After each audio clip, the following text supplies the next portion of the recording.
ఆత్మను తిరిగి జన్మింపచేసి నిత్య జీవం అనుగ్రహించువాడైన మన ప్రభువును రక్షకుడైన యేసుక్రీస్తు నామమునకు యుగ యుగముల వరకు మహిమ కలుగును గాక. మీ అందరికీ నా హృదయపూర్వక శుభములు తెలుపుకుంటున్నాను. ఈ రోజు మన వాక్య ధ్యానం యోహాను సువార్త 3వ అధ్యాయం 1 నుంచి 6 వచనాల వరకు. బైబిల్ గ్రంథం అంతట్లో అత్యంత ప్రాముఖ్యమైన లేఖన భాగం ఇది. ఒక శరీరానికి గుండె ఎంత అవసరమో క్రైస్తవ జీవితానికి ఈ లేఖన భాగం కూడా అంతే అవసరం. ఇందులో క్రొత్తగా జన్మించటం అనే సంగతిని గురించి వ్రాయబడి ఉంది. ఈ సత్యం బైబిల్ కు వేరుగా బయట ఎక్కడ కూడా మనం చూడం. ఎందుకంటే ఆత్మ సంబంధమైన సంగతులు మనకు ఆత్మను దయచేసిన వాడే దాని గురించి చెప్పగలడు. ఎలాగైతే ఒక డాక్టర్ మాత్రమే శరీరంలోని రోగాన్ని గుర్తించగలరు, అలాగే ఆత్మనిచ్చిన వాడే ఆత్మకి ఏం జరిగిందో, ఏం జరగాలో, ఆత్మ సంబంధమైన సంగతులేంటో వివరించగలడు. క్రైస్తవ జీవితం అనేది ఒక కేవలం మతాచారాలతో ముడిపడి లేదు. అది దేవుని చేత జరిగే గొప్ప ఆత్మ కార్యం. ఈ అధ్యాయంలో మనం ఒక గొప్ప సంభాషణ చూస్తాం. ఒక మత పెద్ద యేసుప్రభు వారికి మధ్య జరిగిన సంభాషణ అది. బయటకు ఎంతో భక్తిపరునిగా చెలామణి అవుతున్న ఒక మనిషి తన అంతరంగ ప్రశ్నలకు సమాధానం వెతుకుతూ రాత్రి వేళ యేసుప్రభు వారి దగ్గరికి వచ్చాడు. అతని పేరు నికోదేము. అతడు పరిసయుడు, యూదుల అధికారి, ధర్మశాస్త్ర జ్ఞానం ఎంతో కలిగిన వాడు. అయినప్పటికీ అతనిలో ఇంకా ఏదో తెలియని లోటు ఉంది. వాటి గురించి తెలుసుకోవడానికి యేసుప్రభుని వెతుక్కుంటూ వచ్చాడు. అందుకే నేనంటాను, మతానికి సంబంధించిన జ్ఞానము మనిషిని దేవునికి దగ్గరగా చేయలేదు, ఆ మతంలోకి చేరుస్తుందంతే. దేవుని రాజ్యంలోనికి తీసుకురాలేదు.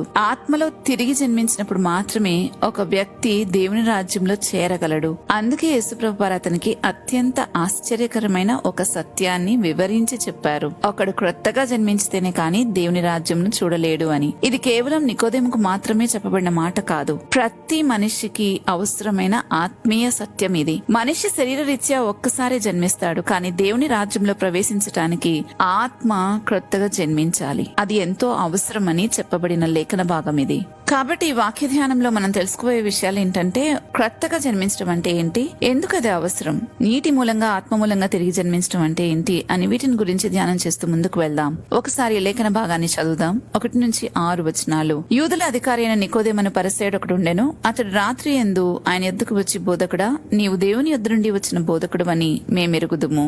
దేవుడు అతనికి తోడై ఉంటేనే కాని నీవు చేసిన సూచక్రియలను ఎవడనూ చేయలేడని ఆయనతో చెప్పెను. అందుకు యేసు అతనితో, ఒకడు క్రొత్తగా జన్మించితేనే కాని అతడు దేవుని రాజ్యమును చూడలేడని మీతో నిశ్చయముగా చెప్పుచున్నాను. అందుకు నికోదేము, ముసలివాడైన మనుషుడు ఎలాగ జన్మింపగలడు, రెండవ మారు తల్లి గర్భమందు ప్రవేశించి జన్మింపగలడా అని ఆయన అడగగా, ఏసిట్ల నేను, ఒకడు నీటి మూలముగాను ఆత్మ మూలంగాను జన్మించితేనే కాని దేవుని రాజ్యంలో ప్రవేశింపలేడని మీతో నిశ్చయముగా చెప్పుచున్నాను. శరీర మూలముగా జన్మించినది శరీరము, ఆత్మ మూలముగా జన్మించినది ఆత్మయునై ఉన్నది అని రాయబడింది. ముందుగా మనం నికోదేము గురించి తెలుసుకుందాం. ఈ నికోదేము యేసుప్రభు దగ్గరకు సీక్రెట్ గా రాత్రిపూట వచ్చాడు. అతడు ఒక పరిసయుడు, యూదుల అధికారి. ఆ కాలంలో చాలా మంది మత పెద్దలు యేసుప్రభుని వ్యతిరేకిస్తూ ఉన్నారు. ఒకవేళ ఇతను గనక యేసుప్రభుని పబ్లిక్ గా పగలు కలిసుంటే తన తోటి వారి నుండి వ్యతిరేకత ఎదురయ్యే అవకాశం ఉంది. అందుకే ప్రజల దృష్టిలో పడకుండా ఉండటానికనే రాత్రి వచ్చి ఉండవచ్చు. ఇతనికి సత్యం తెలుసుకోవాలనే ఆశ మాత్రం ఉన్నట్లు మనకు కనబడుతుంది.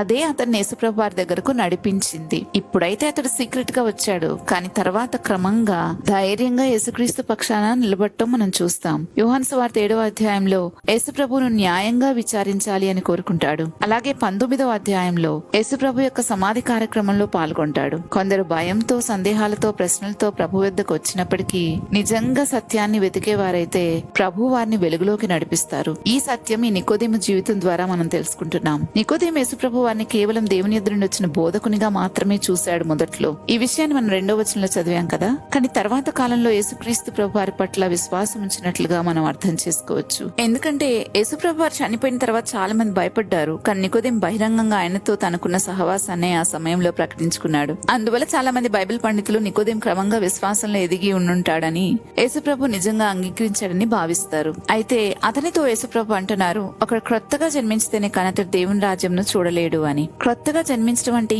ఏంటి అని అడుగుతున్నాడు. ముసలివాడైన మనుషుడు ఎలాగ జన్మింపగలడు, రెండవసారి తల్లి గర్భమందు ప్రవేశించి జన్మించగలడా అని అడిగాడు నికోదేము. అప్పుడు ప్రభు అన్నారు, ఒకడు నీటి మూలంగాను ఆత్మ మూలంగాను జన్మించితేనే కానీ దేవుని రాజ్యంలో ప్రవేశించలేరు అని. అసలు క్రొత్తగా జన్మించే దాని గురించి మనం యోహాను సువార్తలోనే చూస్తాం. కానీ ఇది అన్నిటికన్నా ప్రాముఖ్యమైన విషయం. ఎందుకంటే ఎవరి ఆత్మ అయితే తిరిగి జన్మించదో వారు దేవుని రాజ్యంలోనికి ప్రవేశించలేరు. చాలా మంది యేసు ప్రభుని అనుసరించడం అంటే నైతిక విలువలు పాటించడం, ఒక మోరల్ సైన్స్ బుక్ ని ఫాలో అవడం అనుకుంటారు. కానీ బైబిల్ చెప్పే క్రైస్తవ జీవితం చాలా లోతైంది, ఆత్మ సంబంధమైంది. యేసుక్రీస్తుని నిజంగా అనుసరించడం అనేది ఆత్మకు సంబంధించిన విషయం. అది అందుకే యేసుప్రభు వారు నికోదేముతో అంటున్నారు, ఒకడు క్రొత్తగా జన్మించితేనే గాని దేవుని రాజ్యం చూడలేడు అని, యోహాను సువార్త 3:3 అయితే క్రొత్తగా జన్మించాలి అని ప్రభు ఎందుకు చెప్పారు, అసలు ఏం జరిగింది అని ఆలోచిస్తే మనిషిలో ఏం చనిపోయింది అనే ప్రశ్నలకు కనుక మనం జవాబు పొందుకుంటే మనకు అర్థమవుతుంది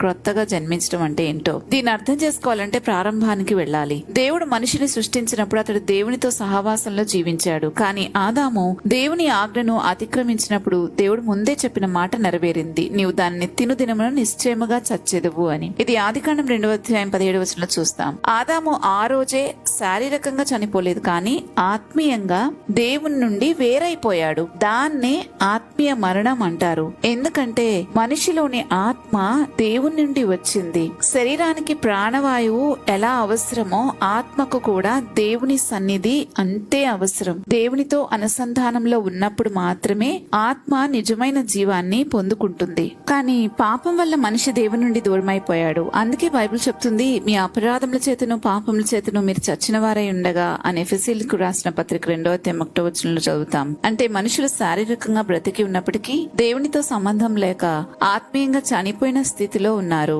అందుకే ప్రతి మనిషికి తిరిగి జన్మించటం అనేది చాలా అవసరం. కొత్తగా జన్మించటం అంటే చనిపోయిన ఆత్మ మరలా దేవుని జీవాన్ని, అంటే దేవుని దగ్గర నుంచి జీవాన్ని పొందుకోవడం, ఆయన దగ్గరకు రావడం, దేవునితో తెగిపోయిన సంబంధం మళ్ళీ పునరుద్ధరించుకోవడం, లోపల నుండి క్రొత్త ఆత్మీయ జీవితం ప్రారంభమవడం. ఇది ఎలా జరుగుతుంది? ఒక మనిషి దేవుని వాక్యాన్ని వినినప్పుడు క్రీస్తునందు విశ్వాసం ఉంచి తన పాప స్థితిని గ్రహించి మారు మనస్సు పొంది తరువాత పాప క్షమాపణ కొరకు పశ్చాత్తాపంతో వేడుకొనినప్పుడు అప్పుడు క్రీస్తు రక్తం అతని పాపాన్ని కడుగుతుంది. పరిశుద్ధాత్మ అతనిలో పనిచేసి క్రొత్త జీవితాన్ని ప్రారంభిస్తాడు. ఇదే తిరిగి జన్మించటం. అందుకే యేసుప్రభు వారు ఒక నీటి మూలంగాను ఆత్మ మూలంగాను జన్మించితేనే కాని దేవుని రాజ్యంలో ప్రవేశించలేరు అని ఇదే సువార్తలో, ఇదే లేఖన భాగంలో 3:5 చెప్పారు. ఇక్కడ నీరు ఆత్మ అనే 2 మాటలు ఉన్నాయి కదా.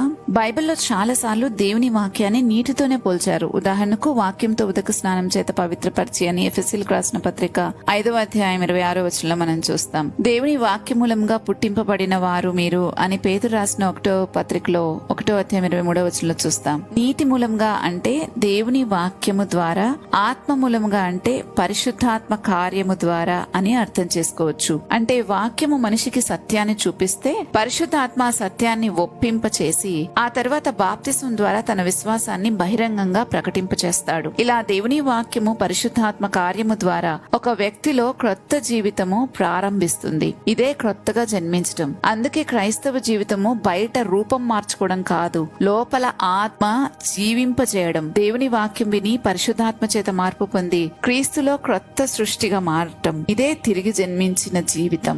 దేవుని రాజ్యంలోనికి ప్రవేశించటానికి మనిషికి కేవలం మతానికి సంబంధించిన జ్ఞానమో, మంచి పనులో, కుటుంబ నేపథ్యమో, లేకపోతే బయటకు కనబడే నీతి కార్యాలో అవి సరిపోవు. ప్రతి మనిషికి తిరిగి జన్మించిన అనుభవం అవసరం. అయితే ఇక్కడ ఒక గొప్ప సత్యం ఉంది. దేవుని రాజ్య ప్రవేశం అందరికీ ఉచితమే. దేవుడు కొందరిని మాత్రమే పిలవలేదు, ప్రతి మనిషికి రక్షణ ద్వారం తెరిచి ఉంచాడు. అందుకే బైబిల్ చెప్తుంది దేవుడు లోకం ఎంతో ప్రేమించెను అని. అందరూ అంతటా మారు మనసు పొందుకోవాలనేదే ప్రభు చిత్తమని. రక్షణను మనిషి స్వంతంగా సంపాదించుకోలేడు, అది దేవుని కృప ద్వారా ఉచితంగా ఇవ్వబడే వరం. కానీ ఉచితం కాబట్టి ఎలా పడితే అలా ఆయన రాజ్యంలోనికి ప్రవేశించి దాన్ని తీసేసుకోవచ్చా అంటే అది కుదరదు. ఎలాంటి మార్పు లేకుండానే ప్రవేశించొచ్చు అనుకోవడం చాలా తప్పు. అది దేవుడు చెప్పిన మార్గంలోనే మనకది లభిస్తుంది. దేవుని రాజ్యం అందరికీ ఓపెన్ గా ఉన్నా అందరూ ప్రవేశించటానికి అందులోకి దేవుడు నిర్ణయించిన మార్గం గుండానే రావాలి. ఆ మార్గమే యేసుప్రభు,